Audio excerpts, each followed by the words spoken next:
Things y'all wanted to try to accomplish last year. Do you feel like y'all met most of those expectations? We are we're continuing to move in a really positive direction. Academically, our focus on students and their next step, that's kind of our mission, our vision for our students to be prepared, whatever that means for them, to be ready for their next step, whether that's going from kindergarten to first grade or 12th grade to college and career.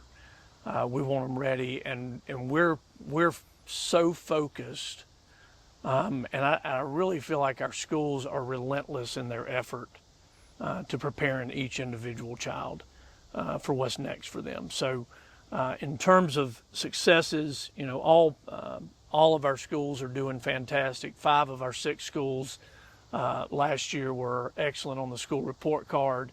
Our 6th one is good and moving quickly towards excellent as well. So we've got our fingers crossed that we're going to have 6 excellent this year.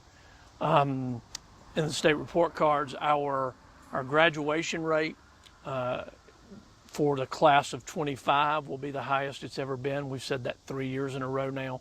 That'll be over 92% is what we've calculated at this point. More importantly, maybe our college and career readiness scores were over 84%, which will put us probably in the top 10 in the state in college and career readiness. So we're pleased with our direction from K4, where we've got about 100 students in K4 now, which is more than we had 3 years ago, all the way up to our seniors, our graduates. And how many students y'all have coming into this year? We'll have a little over 3,000, 3,050, somewhere around in there. We actually went down less than 10 students last year in enrollment. Some of that was because of some work that we did internally with folks that weren't living here. And how about, you got any new principals or any new? No new administrative staff. All of our principals, assistant principals are still in place. All of our district level administrators are still doing their same work. Does that make it a little easier to expedite the things you're doing? I think there's some continuity involved in that. The more that the leadership kind of stays the same. You know, we don't want to get stale in that. But there's some continuity that helps, and the focus is the same for everybody. So, you know, I'm really pleased about that. How about school upgrades? I know I've driven by the Mount Lebanon. That's the most visible one that I've seen. Right. So we've actually got projects at 6 sites this summer. One including the new high school, which will open in 26, 27. Yeah, let's back up to that then. Where is the new high school? So the new high school is right off Bosco Bell Road. Right behind the current high school. We anticipate being in there, you know, on schedule, 26, 27. We're really pleased with our progress there. They're well ahead of schedule, several months ahead of schedule, which is outstanding. But we're adding classrooms and some additional support space, cafeteria, gym at Mount Lebanon. We're adding some classrooms and cafeteria space at LaFrance. Both of those projects are supposed to be done by July 30th. So we are up against a deadline. And school starts when? School starts on August 5th. So we are up against a deadline with those things, and I'm being told over and over, we're going to be good. We're going to be good. So that's the thought. We won't be totally ready for our registrations, which occur next week. But you know, we feel good about where we are with those 2 projects. We also broke ground in May out at Townville, redoing their front loop area to get cars off of Highway 24.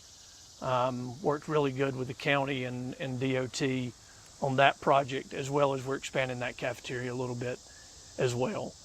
So those are going on. We're doing work at the current high school, trying to get as much done this summer so we're not rushing to get it ready to be the new middle school, right? for it to be the new middle school.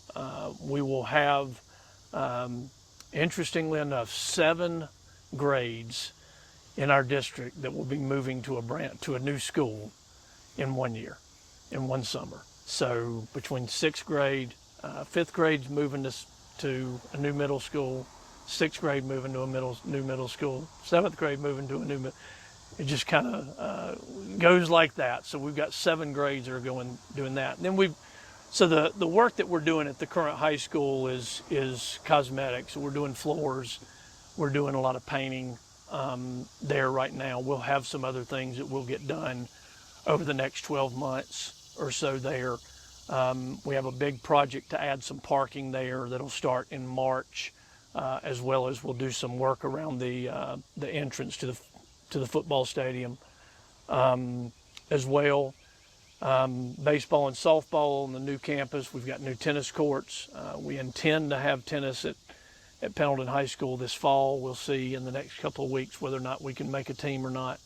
And we'll have control of those facilities, those athletic facilities, beginning at the beginning of August. So we're pleased about that. You're seeing a greater demand for athletic? Yeah, we're seeing with our growth, we're seeing the need to potentially add additional sports. So tennis was the next area where there was some good interest in. So hopefully we can do that. You only need 7 or 8 players to make a full team. So we feel like we hope we're gonna get there.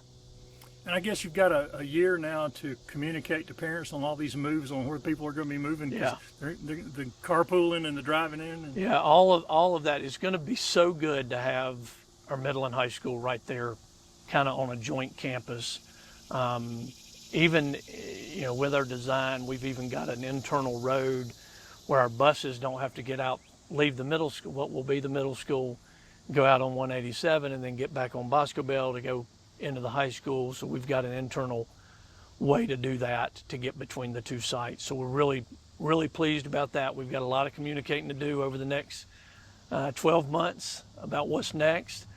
We've got teacher assignments will be done really pretty soon in the fall. We've really only got 6th grade teachers moving to the middle school. So we're moving, man. We're doing it. How does the budget look for this year? Budget looks great. Our budget went up 6% over 24-25. We got back what we lost in state funding last year. So our really complicated formulas involved with the state budget. But we got our index of tax-paying ability went down a little bit. So that allowed us to get more from the state. We also get the least amount of revenue from the state of any district in our county, and I would dare say in the upstate, we get the least amount of state funding because of that index of tax-paying ability. We have a really good mixture of rooftops for houses and industry, and that kind of translates into that index being a little bit higher for us.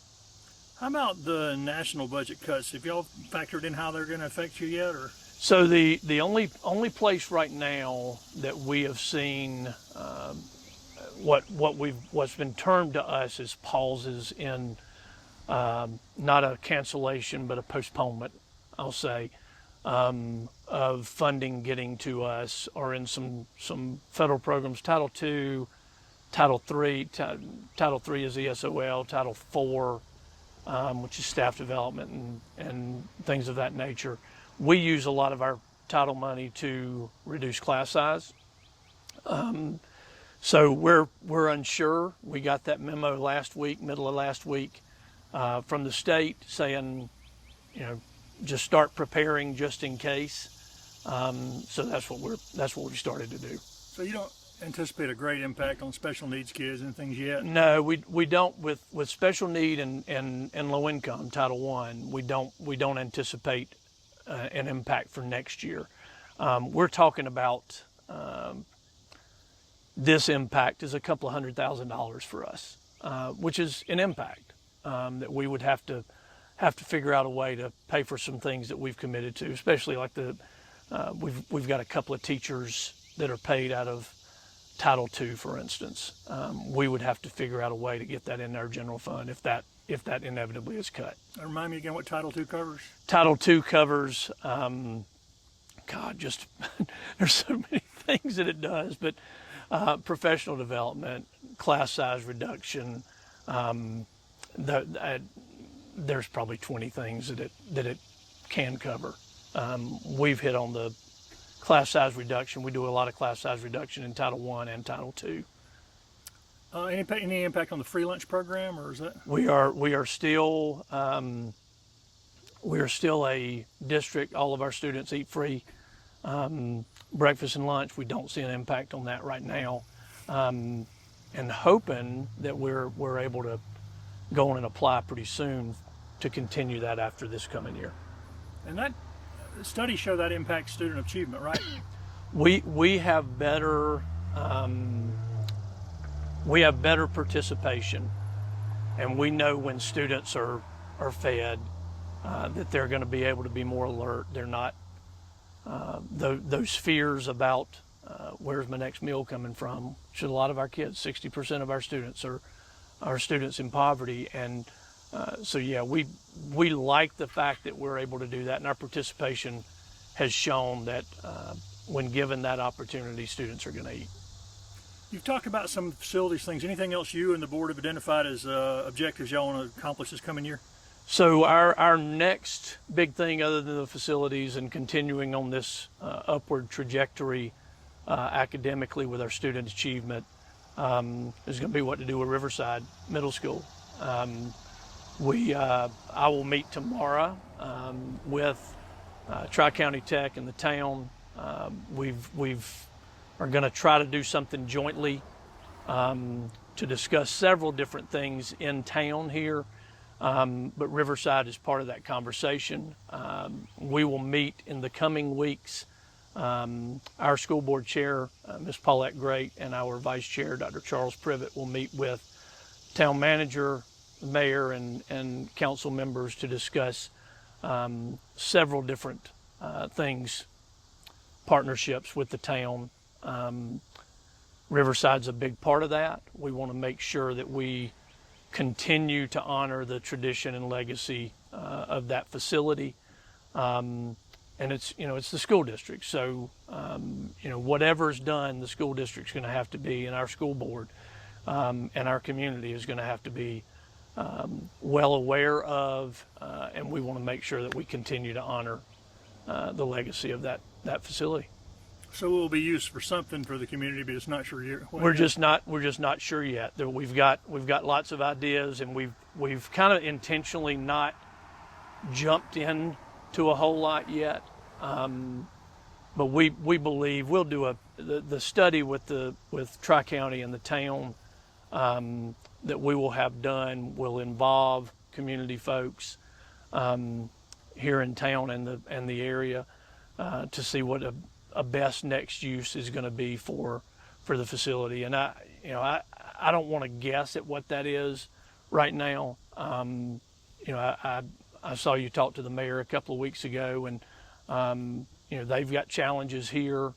Tri-County has challenges. We have challenges around a lot of different things. But if we can partner together, maybe it'll be something we can do collectively.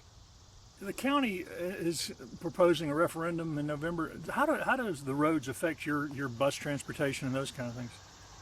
All of our infrastructure affects us, and that goes from internet to water and sewage and everything. So the internet's really improved up here, right? It really has. Yeah. No, it has. The county's leadership with was it Upcountry and Blue Ridge has made a tremendous difference for access, and that doesn't mean everybody's taking advantage of it, but the access was an issue as we went through the pandemic, and we knew that.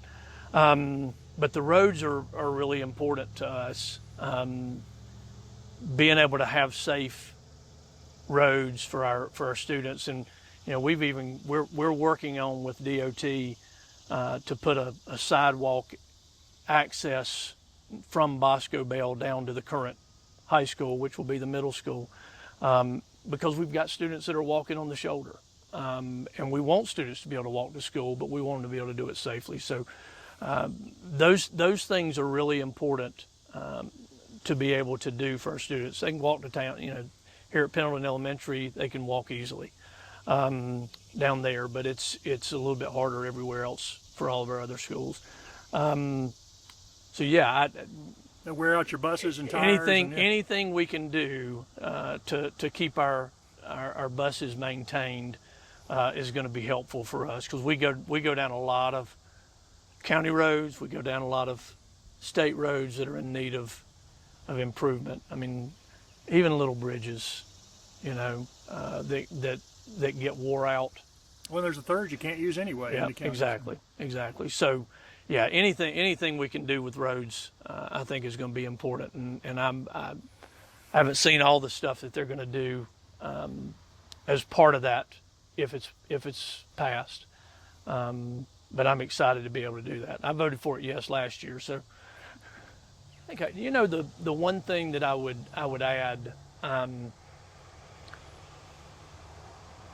Teacher retention's been a big topic over the last few years, and we have, because of teacher shortage, and we've done a really, really good job. Our schools, our HR department, our school board with salary and benefits have done a really good job of retaining our teachers.